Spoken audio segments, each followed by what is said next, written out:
Weekly Download, a podcast about interesting games, industry news.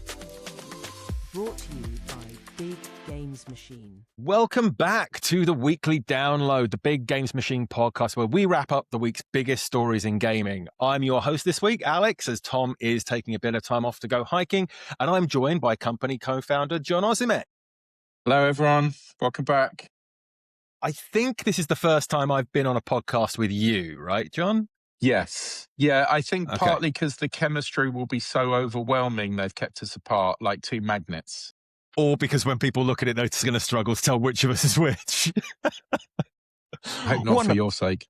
One of the two. But as always, before we begin, a reminder that if you'd rather read your news, be that daily or weekly, feel free to sign up to follow us on LinkedIn or sign up for the newsletter we send out daily. So you might already know some of these stories if you've done that already. And plus, if you're wherever you're listening to this, remember to drop a like or subscribe so you make sure you keep up with all of the gaming news. As ever, we're going to have 3 big stories and then wrap things up with a few smaller ones. But to prime you up for what those big stories are this week, our lead story is going to be GDC and how that's changed year on year, which I think is the one that you and I are going to have the most personal input around, it being something that impacts the whole industry in a multitude of ways.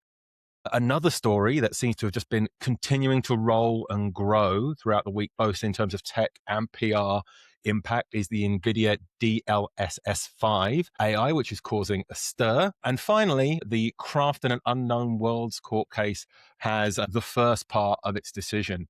And spoilers, it doesn't look good for Krafton. So let's crack on with the first story.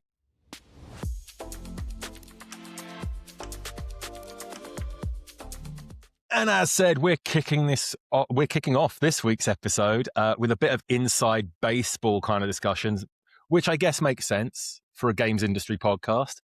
And it's around perhaps the game year in games, one of its traditionally largest events, GDC, which has reported around a 30% downturn in attendees year on year, going from 30,000 down to 20,000 between 2025 and 2026. This reporting comes out of Dean Takahashi at GamesBeat, who brought this news as GDC moves its branding from GDC to GDC Festival of Gaming. The rebrand did see some changes to the format and a higher ticket price, but there seem to be a number of other factors that could be impacting this dip, which is going to make it hard to really attribute it to any one thing. Dean's article actually outlines that some people were concerned about the ongoing conflicts in the world, which obviously would impact people traveling from out of those regions. Others reportedly were worried about US immigration policy affecting them if they came to the country, and others were just impacted by general rising costs and, of course, industry layoffs that have just seen perhaps fewer people steady in their position. Now, this is the lowest attendance of the event since 2011, including the post-COVID year back in 2022. But even that COVID year boasted 19,000 people going, and which you were one of, John, actually, which is where I'd like to kind of throw it over to you, as it's one I missed due to an injury. So having been there during that kind of volume of people and having done other versions of the event, how do you feel that is as a full show? I mean, I'm going to take it even further back, actually, to E3. Okay, because I think the challenge GDC's got is that America's either number one or number two in the world in terms of revenue generating market, and it's by far the most important country in terms of game development and game developers and VCs and everything like, and the kind of the games industry that we know. So it's really weird to me that they can only sort of sustain one show, which is very difficult to get right. And what I mean by that is you need a showcase on the high level where studio heads, investors and everything can have those, they're the people that are all shouting in the W in their private suites and in the Four Seasons and all that. And then you've got the kind of I wouldn't say indie, but you've got this kind of like really welcoming, super inclusive stuff that happens in and around GDC that's really, really important. It's kind of like the vibe of the industry, right? It's the thing that people at much lower levels that aren't big decision makers love about the games industry, is that kind of thing. And this year, I think both parts of it have lost out. And I mean, I'll be interested to see what adjustments they can make, because I think, without getting bogged down into a wider conversation, there's only so much they can do. If anyone that's been to GDC, it's very kind of anchored in San Francisco, but it's kind of limited by the geography of San Francisco.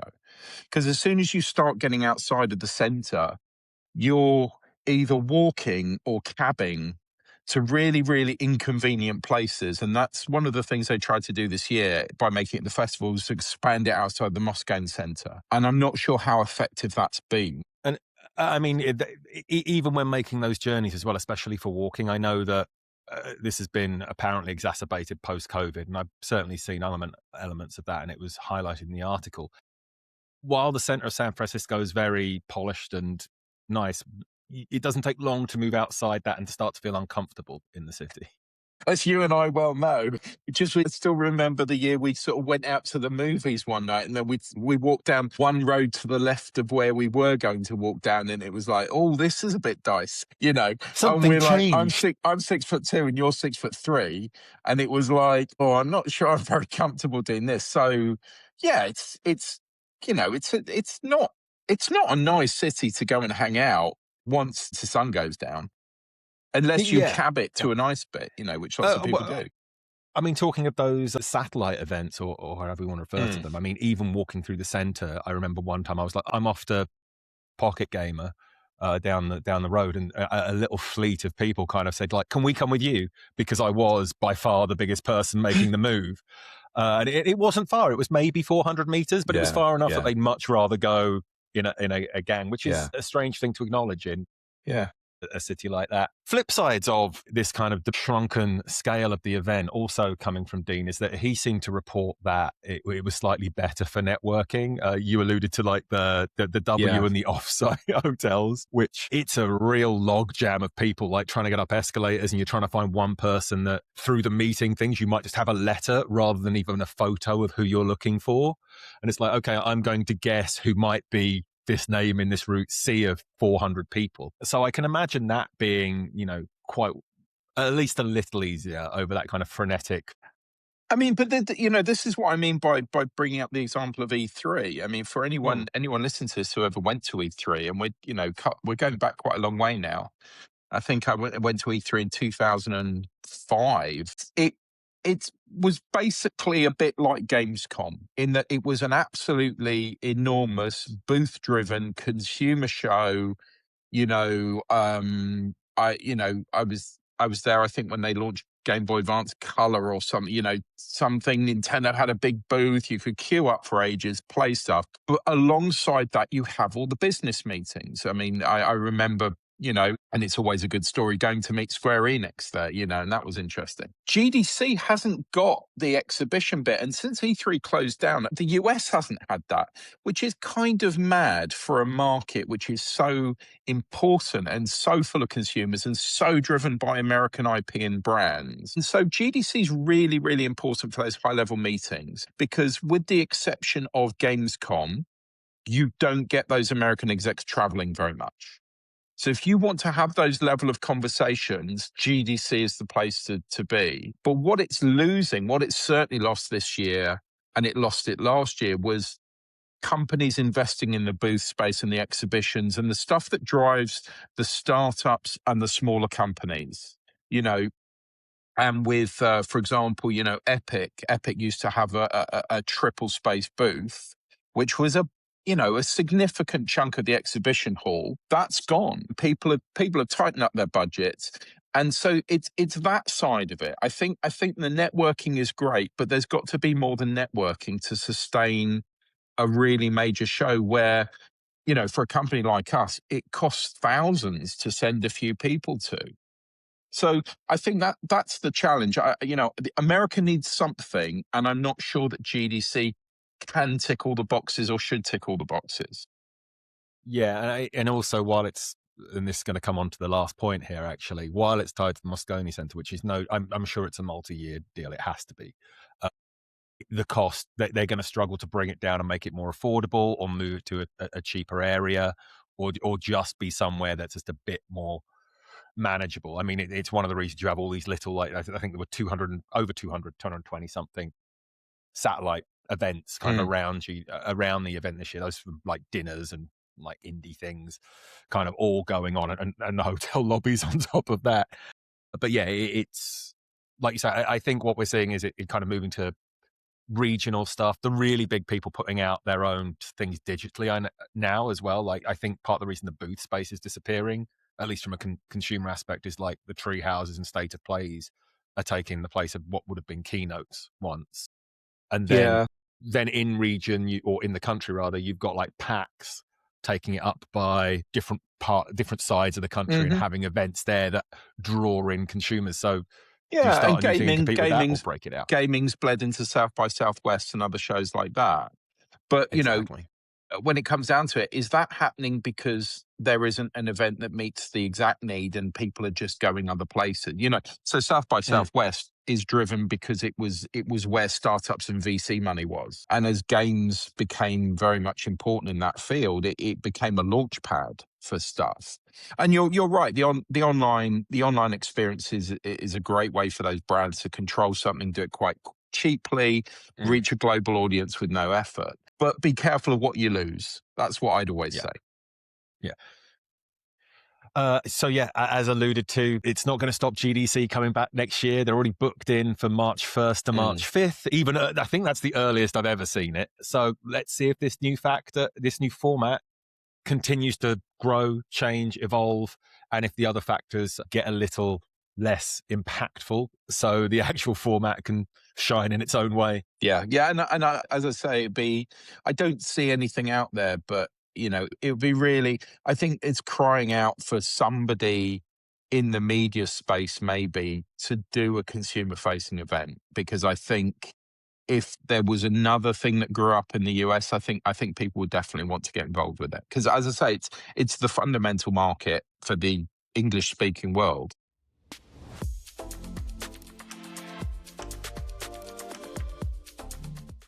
Right. Our next story. So generally, I get trapped talking about unions and layoffs when Tom pulls me on, and I don't quite know why that is. So now I'm in control. I've tried to avoid those, but there's one subject at the moment that seems to be permeating gaming that I couldn't avoid. This is going to become very apparent through this and the rest of the stories, which is AI. And if you've been reading the Daily Download, this is a story that's been in the kind of small, quick hits section at the end of each wrap-up, but it's been in most days of the last week, because it's been this kind of rolling snowball of disaster, and then a little less disaster, and then a bit more disaster for NVIDIA as it's kind of come along. And that's around NVIDIA's new DLSS 5, which is deep learning super sampling technology that has faced a lot of backlash since it was shown at GDC. But bear with us, because as I said, this has been a real up and down story, both on the tech side and the PR side for NVIDIA since it started.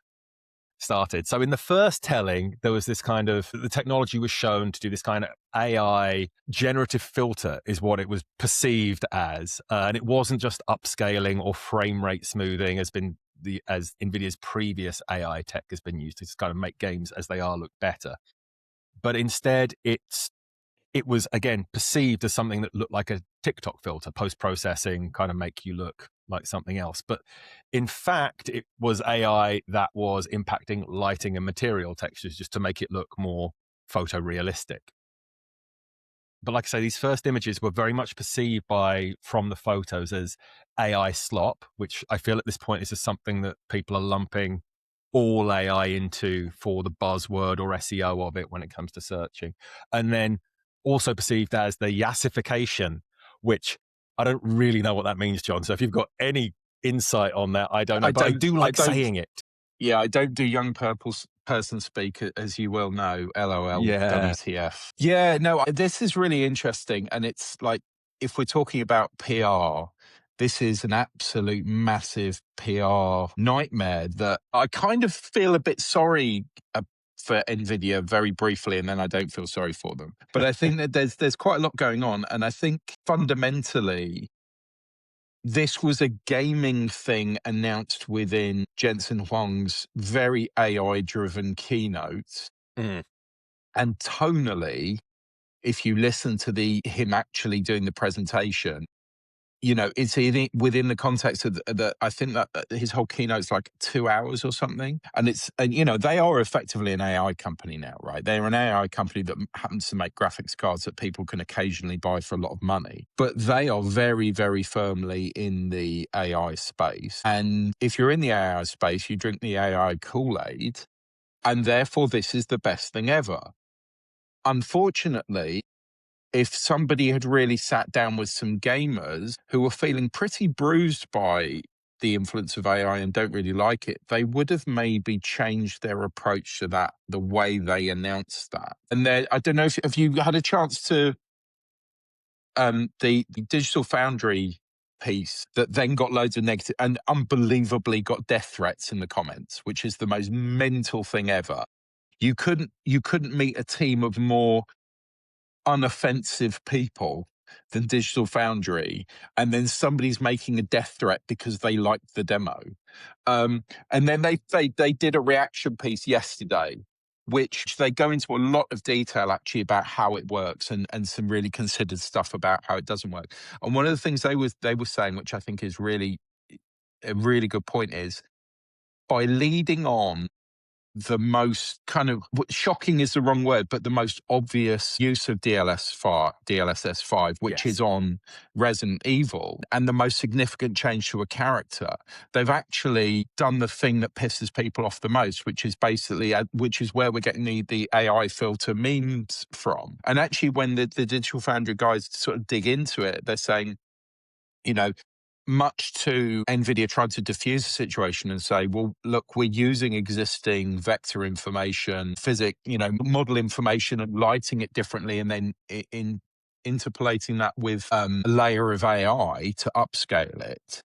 There's actual material changes to how the character looks. And a really great insight from Digital Foundry was, you know, I can't remember the team member that said it, but he said, you know, he played loads of Resi because he'd been sort of deep diving into it. And he said that moment in the storyline, you'll probably know this, is the character is actually looking quite sad, right? Because it's a moment where she's on her way somewhere, right?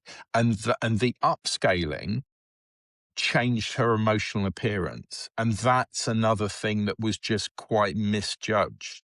But actually, if you look at some of the other stuff, technically it's very impressive. But it's to an audience of people who are quite strong in their opinions, shall we say, and it's not worked out well.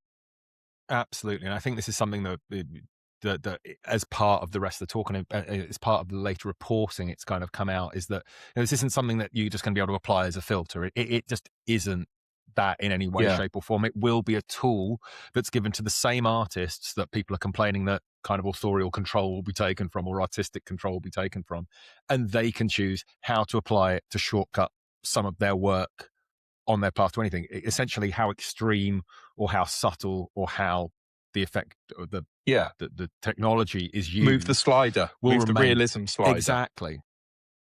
So that control is going to remain in their hands. And and I understand, like, when it's, like, as you point out, that Grace Ashcroft from Resident Evil 9, and that this will count for my weekly Resident Evil 9 visitation. Grace, to get it in there. She does look like a everybody, one of those TikTok filters or whatever along those paths, or AI characters, and the idea that everything's being beautified and brought up to one standard and all these other complaints. But that was just them essentially showing, like, this is how far it can go.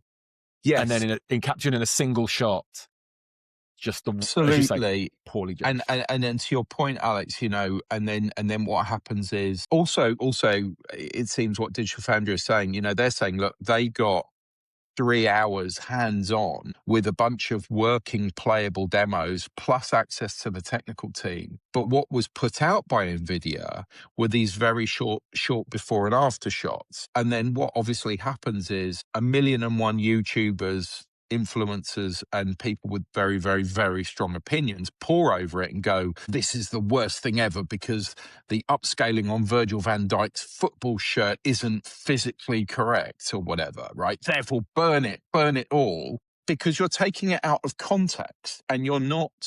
What you haven't done is you haven't put together demo footage that answers the questions that it will raise, if that makes sense. They've just gone, here it is, it's using AI, it's doing this, you'll love it, and it's coming soon. And obviously, NVIDIA is at a point where it has 95% of the global graphics card market. So I think that's the other thing going on here is it's a miss. And I kind of get it, right? If you're if you're in-house at NVIDIA, why would you be worried about what people say, right? Absolutely. It would take a very, very strong internal PR person to turn around and go, do you know what, guys? People don't like you as much as you think they do, right? But there's been a reaction because it's been put out by a dominant company, and people are rightly or wrongly saying this will be imposed on us. This will be imposed because it will become the de facto standard. So there's a lot of stuff now that NVIDIA's PR team are going to have to try and untangle, and we'll see if they can.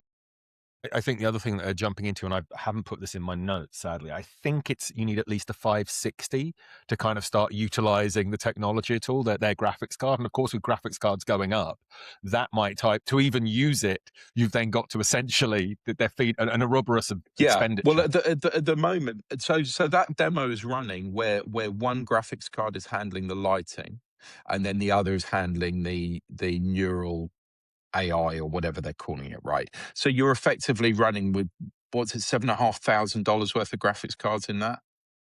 You see, and again, this is where the problem with these things is it gets a bit tone deaf. Jensen Huang in the reveal was joking about all of his mates have like the absolute latest graphics cards. So this is great because it'll work for them, right? And then obviously everyone else is kicking off going, we can't afford any RAM. Everything's got more expensive, and you're joking that everybody should be able to do this. And it's like a recipe to piss off a group of people who are quite angry to start with. Everyone. Yeah. But no, I mean, the other side of this, and then this is coming from obviously, I'll backtrack a second. It would be lovely to have had a few more words from smaller publishers and developers, but there have been voices from within development communities, and one of those is Epic, who called the criticism insane. Respawn, on the other hand, felt it undermined artistic intent, which I think we've touched on, and maybe at that point other reporting hadn't come out. Bethesda then pointed out that it is not then like they're in a room discussing this, but they pointed out it's entirely optional. And then breaking news after all of that was this idea that Capcom and Ubisoft didn't know anything about it, which of course is a great headline for the journalist because it sounds like they used it out of nowhere. But of course, execs signed off on it, and what you're more likely looking at is artists at Capcom and artists at Ubisoft who saw their work being put through this, didn't know about it, which of course then led to them reporting this journalist, which has only fed into this fuel that nothing's being discussed and NVIDIA's doing whatever it likes. I'm just, and again, reporting is going to come out, more reporting is going to come out on this, but why didn't they show this at GDC? If they'd have done this at GDC, it would have been the biggest news. And correct me if I'm wrong, Alex, I've not seen any big news come out of GDC this year, right? I've seen more reporting on the drop in attendees than anything else, right? So they could have had the run of the show with this, okay? And they didn't. They saved it for their own event. Okay, I get that. But then to time it immediately after GDC is just, once again, hindsight, 2020 hindsight in this one. But I'm amazed that nobody internally went, hang on a minute, this is going to blow up. This is a big thing. Gamers will care about this. We are the by far the number one company in the graphics market for games. And we're messing with a load of IP that there's not a single demo that they didn't do, which isn't a $1 billion piece of IP, right? So you've also picked collectively games that are played by millions of people. they have shown, what does DLSS 5 look like if it's on a cell shaded indie game? Well, it's not going to make any difference, right? So they've picked these things, and it's going to really, really polarize opinion. I mean, personally, I can see how impressive it is, but it's, technology is a tool, and it's how it's applied. And everybody has jumped to the conclusion that it will be applied like this. And you're right. If they'd have done this launch and then had lined up some developers to go, oh yeah, well, we tried it and we like it, and you blah blah, But unfortunately, the positive reaction is coming after the outrage, and it's not going to drown it out. No, it's hard to put that back in the bottle. I think at the start, just because I'd done the GD story first, I might have erroneously said that during GDC, but it wasn't. You're quite right. It was just after. So I'm going to correct myself before. Well, it's GTC, so you can just pretend it was a slip of the tongue. I think you did say GTC. Thank you for giving me the benefit of the doubt. That's all right. Anytime. So yeah. Right. So I mean, I don't know. What's your closing summary? What do you think will happen next on this? I think like as you say, it's going to continue to kind of patter along until something. It's always the way. It's until a game comes out that uses it appropriately and that's going to shift the mood on it. I think it's with all gaming technology. It takes one game that does it well and that blows up. Yeah, and all will be forgiven. It's time and again with any controversy around games. Yeah, it's a tough one, isn't it? And do you know what? It goes back to a point we made earlier, right? By relying on online reveals and social media and stuff, if you were to now spend the next 6 to 12 months doing hands-on demos at shows with fans, I think you change a lot of people's opinions. But that's now very difficult to do. So we'll see. But I think they definitely didn't expect the amount of PR fire that's come up their way this week. No, and maybe because there was very little at GDC, it was something to latch on to for the people who were looking for stories.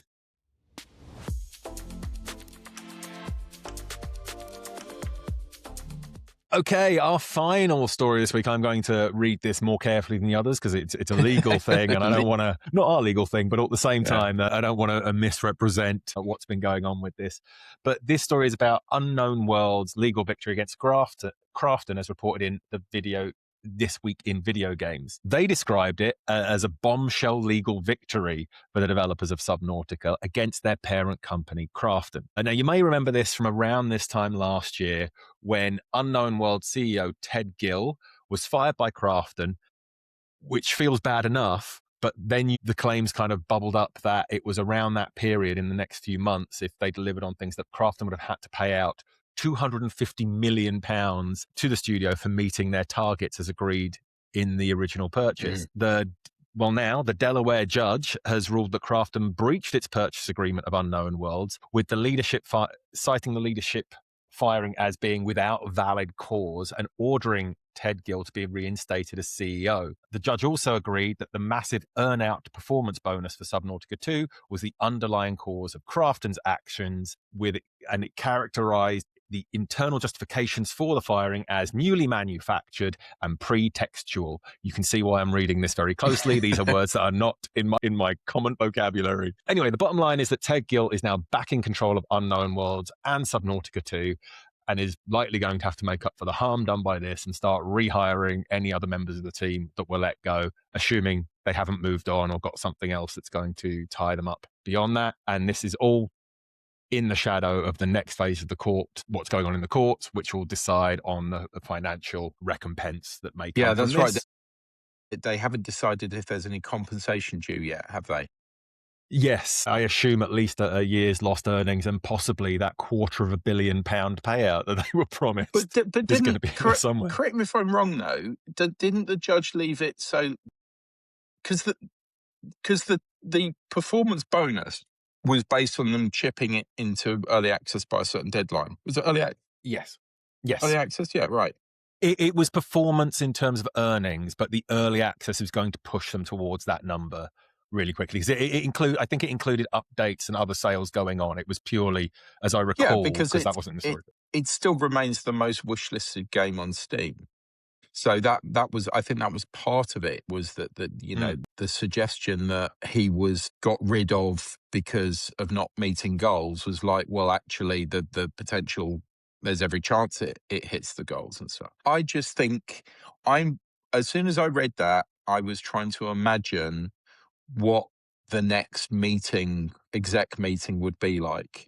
Like, how frosty and awkward would that be? Like, hi guys, I'm back, But that's actually, if you read the judgment, it's quite interesting that the judge basically says, in his own version of the words, which is like, well, they're all grown-ups and they should be able to deal with that, But I'm not aware of any situation where you've had a CEO reinstated.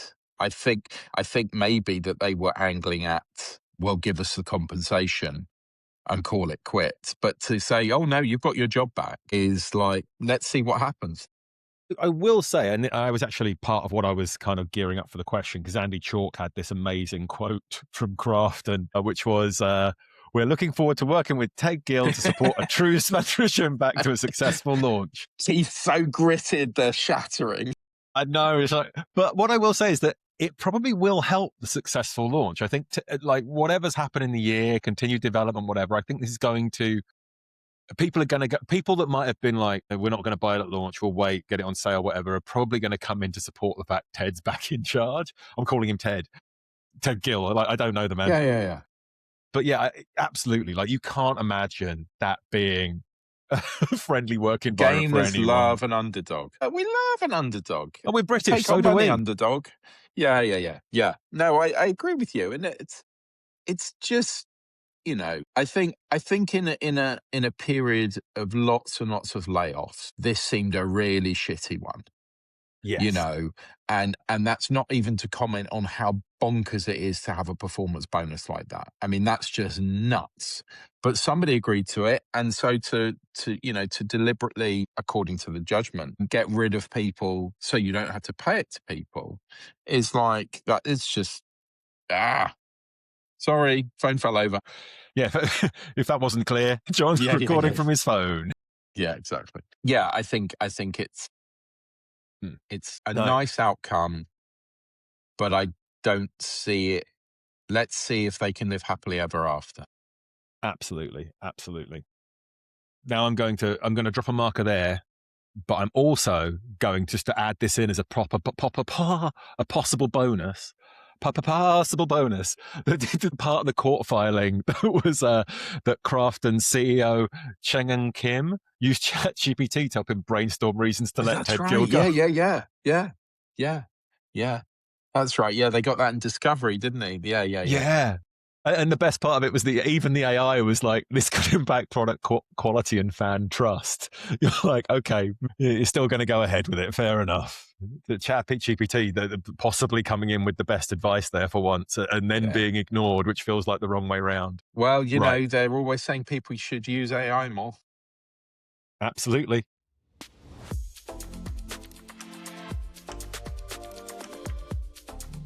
Right, and coming back in for our final quick hit 3, which is just a fun way to wrap things up, which are stories that maybe we don't have enough information on, but are exciting to kind of cover off.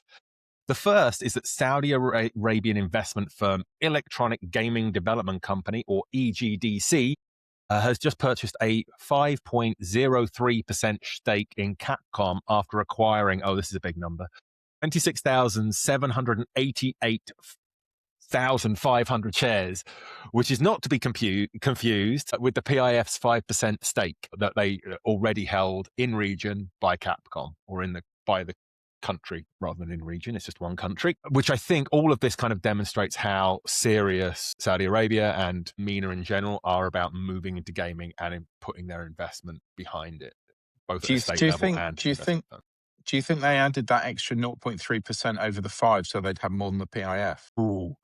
Maybe. Now I'm worried that I've rounded up or down that PIF's number. But maybe that would be great if they're getting real petty about it. They're at 5.02 or something. It's like, no, we want more control. You know, Capcom, obviously, its star has been ascendant for a while now. Of all the kind of Japanese companies, with the exception of Nintendo, it seems to be the one that is consistently beating it or hitting its targets at the very least, with some fantastic games. So if you're going to invest in a company, it seems to be a goodie to have your money on. Next one is sweep on through, because I think that kind of covers all of that one. The next one I suspect there will be more opinions on, however, is Microsoft's gaming Copilot, which is coming to current gen Xbox consoles, and I think is already coming to the handhelds and PC version of their titles. Microsoft will bring its AI assistant to consoles later this year. The company also feels that future game ecosystems will rely on heavily personalized, data-driven AI to improve player accessibility. Now, I think there's a couple of thoughts to this. First, where it sits, but then also for us, how it's going to impact media outlets and journalists. So I'll let you pick up whichever one of those you liked. I would say, dear Microsoft, don't be arseholes. Pay journalists for creating the content that you're going to use in your AI tool. That's if they don't do that, then the reason why guides are so important is they are a key traffic driver to gaming websites. And you and I both know journalists who this is the bulk of their work. So I get the convenience of making guides searchable directly from within the device, but you've got to pay for it. I mean, actually, and this has been the case for a long, long time. My first ever, not professional, but video that went up on a gaming website was for PC Gamer making a guide for Fez, which is a really unfair way to torture an intern. But I put together this dreadful video that they dutifully posted on how to complete all of Fez, 100% it. But they take a lot of work, a lot of time, and the idea that AI is going to come in and pick all that up in 2 seconds and dilute it down to whatever format. Yeah, and it takes, I think the other thing here is I was trying to think about it. I can't see how a site has the ability to opt out as well. You just can't opt out these things. So yeah, look, we've just in the UK, we've just had the decision this week that the government isn't going to move ahead with opting music into AI learning models. I just think that journalism is just this big unresolved issue because it's driving so much search and it's just not being fairly monetized. And I think for games journalism to survive, people need to put money back into it. Yeah, absolutely. It remains so important. I understand that there's this kind of sense that the creator model probably drives more sales, but it doesn't drive more information. I don't think there's half the stuff we talk about today wouldn't have been covered were it not for the fantastic work of each and every journalist that we will have linked to in the description of this article. Okay, and staying on the journalist side of this and AI, in kind of better news for the industry, Google has de-indexed videogamer.com since its acquisition by Clickout Media. The site has fired, since that buyout, Clickout has fired the majority of human staff and instead moved to AI-generated articles. And this is good news, as it should discourage other companies from doing similar buyouts, taking legacy titles and then kind of letting them die and reconstituting them as what are being called zombie sites. And that's not a Resident Evil quote. I am kind of dodging that one there. And just putting out things for SEO harvesting rather than quality work. And would I be right in saying it was Aftermath that did the original investigation into this? Think so, yes. In which case they should be thoroughly applauded, because it definitely kicked off other bigger sites picking it up, and it's good to see Google do something. However, and also because they were previously, they owned The Escapist as well, didn't they? They were at The Escapist, yes. That's right. A lot of people left The Escapist because of this acquisition. What was it? It was about 2 years ago, wasn't it? 1.5 years, 2 years ago, something like that. Yeah. So yeah. Again, look, you're right, Alex. It all ties together. Journalism is really important, and then when it's not there, people get very annoyed. Treat it well, invest in it, cherish it. Absolutely. I know we got the story from The Gamer, but I will check, and if possible, add in the original story from Aftermath. It is them, because they deserve that shout out if it was their reporting. This oddly links back to a story last week, which was they got in all sorts of trouble for having a completely AI generated Resident Evil review, which obviously without any reviews previously out was just gobbledygook grabbed from store pages and things like that because it had That's right. couldn't form an opinion. It went live before the game. Yeah, the day the game came out, didn't it? So nobody reviewed it. Yeah, with all these fake AI people behind it. So yeah, it's an interesting path, but it's good to see that Google are stepping in at some point here and being like, if you're not going to make anything of quality, you're not going to get the SEO bump. Excellent. And I think that brings us to the end of another show. John, thank you very much for joining me. It's a pleasure. Have me on more. I enjoy it. It's not real work. Well, I'll step out and let Tom do that. But as alluded to, all the stories where we created these stories from will be found in the description as links. We'll try and add any others that we kind of mentioned in passing, because obviously we bring in things from mind as we talk and banter through it all. So we will do our best to make sure all of those are there. In the meantime, share, follow, like this wherever you're listening to it. And if you'd like to either read your stories or get them more regularly, remember to sign up to the daily download via the newsletter from our site or the weekly download on LinkedIn. If you've got any questions for us, if there's anything you'd like to know or a story you particularly like covered, also feel free to drop a comment and we will hop on that next week. We will. And it will be then that Tom is back in the driving seat. So he'll have to deal with that. Excellent. Thank you again, John, and see everybody next time. Bye.